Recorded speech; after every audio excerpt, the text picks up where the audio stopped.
जय शिवराय. नमस्कार शेतकरी बांधवांनो, आपण पाहणार आहोत कृषी उत्पन्न बाजार समिती संगमनेर तालुका संगमनेर येथील कांदा बाजारभाव आजचे म्हणजे शुक्रवार दिनांक 23/8/2024 रोजीचे.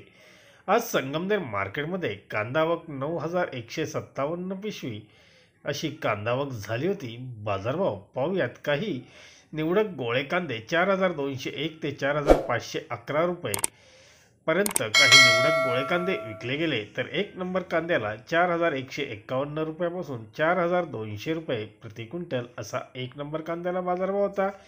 दोन नंबरचे कांदे 3,851 रुपयापासून 4,100 रुपयापर्यंत विक्री झाली. तीन नंबर 3,500 ते 3,700 रुपयापर्यंत बाजारभाव होता, तर चार नंबर 1,800 ते 2,900 रुपयापर्यंत बाजारभाव पाहायला मिळाला. संगमनेरमध्ये टमॅटो आवक 27,500 क्रेट टमॅटो आवक आली होती. बाजारभाव एक नंबर टमॅटो 300 ते 400 रुपये प्रति क्रेट विकले गेले, तर दोन नंबर टमॅटो 150 ते 250 रुपयापर्यंत बाजारभाव होता. तीन नंबर टमॅटो हे 500 ते 100 रुपये प्रति क्रेट असा बाजारभाव टमॅटोला संगमनेरमध्ये पाहायला मिळाले. धन्यवाद. व्हिडिओ आवडला असेल शेअर व लाईक नक्कीच करा.